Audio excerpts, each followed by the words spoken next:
Good evening and glad Yule, everyone.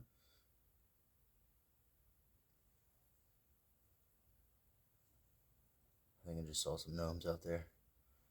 Could have been my wife, could have been my kids, could have been gnomes, could have been all the above. Anyways, welcome back to the Piper's Taper. Hope you are having a very festive and merry kickoff to this Yule season. Another awesome day. We just got back from watching a hockey game. I haven't been to one in a very long time, and it was my kids' first time seeing one. It was pretty cool. There's a lot of action. It was a good game. Um, but yeah. Anyways, so tonight, a couple things. And this might be a two-part video. I don't know yet. We'll see what happens. But I mean, I guess really to kick off the Yule season, it'd only be proper to do episode 3 of Big Beer, Little Pipes. And I'm gonna open a much anticipated tin of the Sutliff Kringle Flake from 2023, so from last year, so 1 year age on it. And excuse me, I've never had this, but I've heard it is a blend of magnificent proportion. So let me just read it to you here. Well, just look at the art. I mean, is that just awesome? It's very cool. But anyways, Mark Ryan's 2003 Vintage Perique leads the way again for this year's Kringle Flake. Stoved Catarini has been added to the blend combined with decade-old red Virginias to create one of the most unique blends available today. The whole leaf is then pressed and sliced into broken flakes. Oh, yeah. So I'm gonna crack open this, and I'm gonna match it with a very festive quadruple ale from Castile, a very nice Belgian Trappist ale made by monks. Which to me, if it ain't made by monks, it ain't a Christmas beer. It ain't a Yule beer. It ain't a Christmas beer. So I'm going to start with this.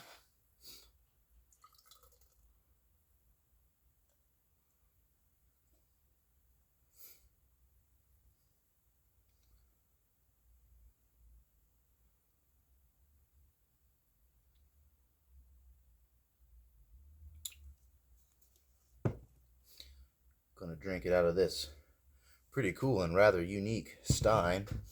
I love this thing. It was a birthday gift, and it's kind of got it all. It's everything you want from the traditional German steins, but it's the horn shape, so it's really got a nod to that Germanic and Nordic roots.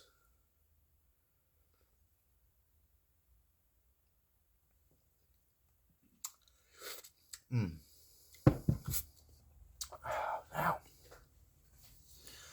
I was going to smoke out of this. My Missouri Meerschaum. I love this pipe, and I got it. It's kind of a, utility and festive pipe combined. Kind of no particular blend of smoke. I have just whatever I was in the mood for, but with the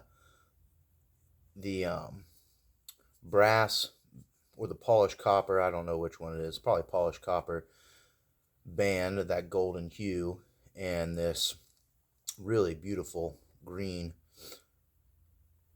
fancy stem here. I thought it was pretty festive, pretty seasonal, very Christmassy looking. I was going to smoke out of that, but as I was looking at this artwork, I was thinking, I got a pipe that looks an awful lot like what old Kris Kringle is smoking right here. And also, it turns out that I haven't smoked this pipe in quite some time. So, that's my very first K-Woody pipe that I ever got. A very classic Canadian shape. It's a very old KB&B K Woody. So I thought I'd smoke it out of that. Looks about the same, huh? Here in about another decade or so, I might start to look the same as that too. Anyways, I figured I'd light this up and then uh, I, I'm going to build a fire outside in spite of the snow and the wet, the old school way with a flint and steel. That's what I'm going to do to honor the old time Yule traditions of building a fire and being festive on this here, the darkest and longest night of the year. I know I'm kind of jumping all over. I'm pretty excited and all that, so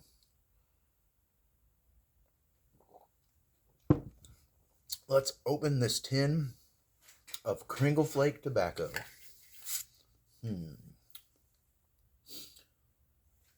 see, what do I have around here to open it with? Use one of these. All right. I haven't opened a tin. Well, I was going to say in a while, but that's not true. I just opened that tin of Christmas cheer at my friend Ryan's house, but a tin that from my cellar. I've been smoking a lot of bagged and bulk stuff, so I haven't opened a tin in a while. Let's see if there's any sound on here. A little bit. Just breaking that vacuum seal.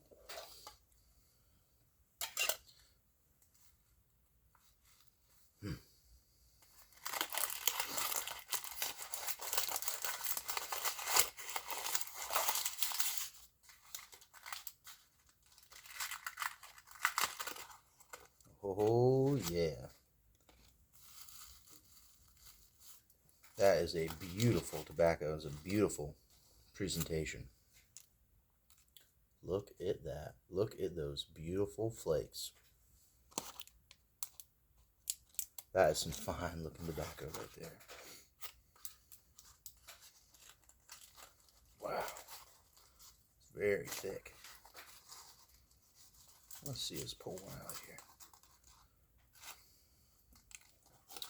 See a little bit. I know my lighting isn't very good. I know I say that every time too. It just isn't anything I can do about it, I guess. Wow. Anyways.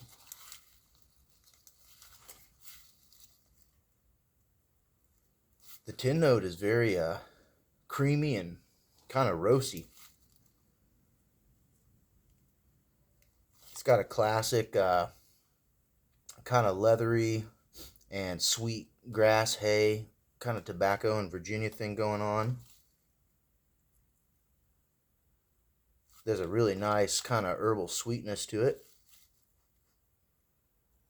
A lot of grass and hay notes. That's what I'm getting out of the tin anyways. But let me move my trusty axe here.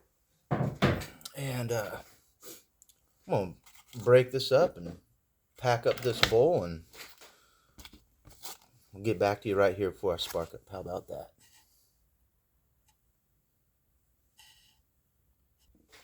All right. We are packed and ready to light. Let's get into it.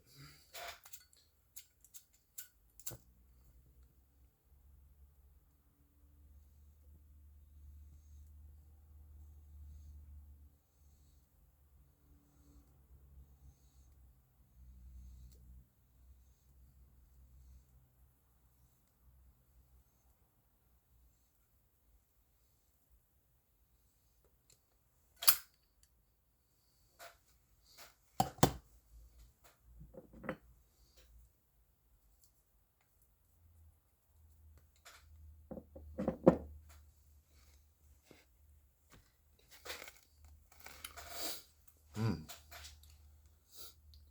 lot of sweet grassy notes. Right off the bat, the first light, I'm getting a kind of teleported to a very dry and well-stocked hayloft in a barn. And you just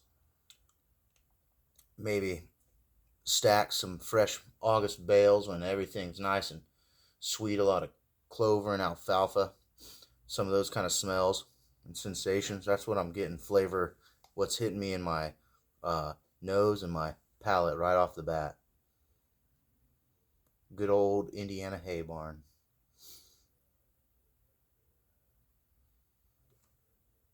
But it's very smooth, very creamy, very smooth.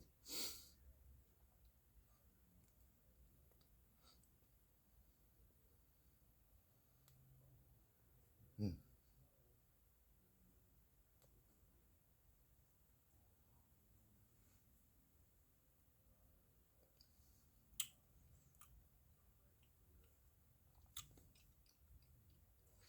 It's really grassy.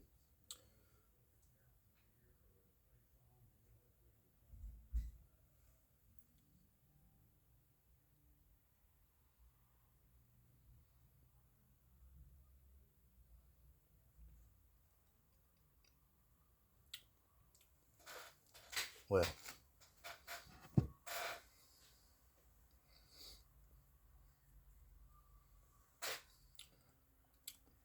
I can see how if you were the jolly old elf yourself, ripping across the cold wintry skies, how this would be a fine companion to the night.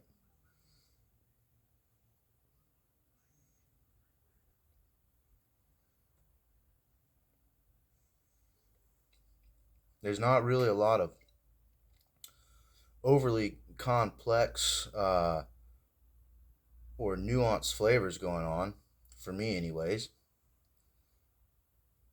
Really, just kind of this nice, smooth, creamy, but a little spicy, a little sweet, a little bready, earthy.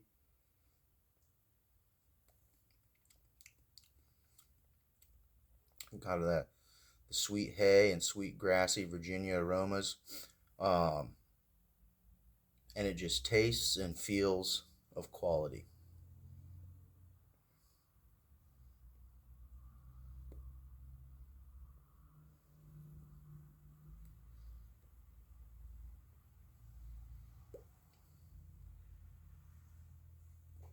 Slowed me right down. Isn't it kind of amazing how pipes can do that? How it could be amped up and bouncing all over the place, bouncing off the walls, and the moment you light that pipe, just put you in a different state of feeling and being.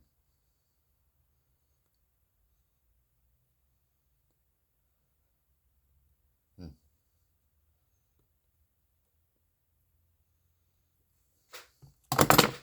Oh,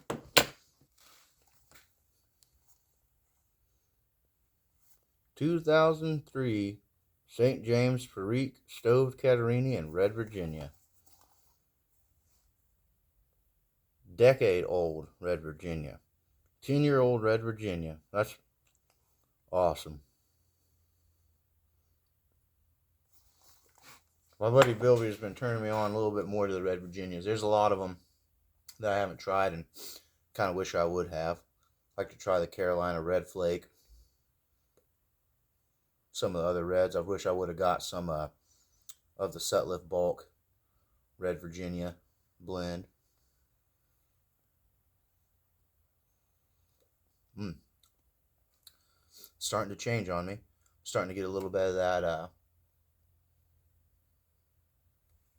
kind of fermented, figgy, plummy sort of flavors creeping up from the back of the palate towards the front there, which I'm guessing is from those 10-year aged Red Virginias.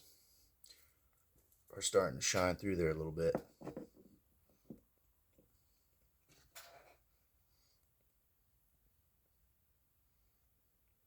And there's a constant roundness, very smooth edges to this blend. There's nothing sharp about it. There's nothing pungent. There's nothing that just kind of jumps in there and then jumps out.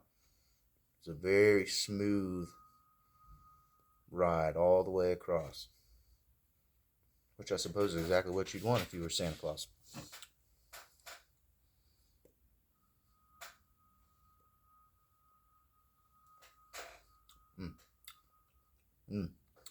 Yep.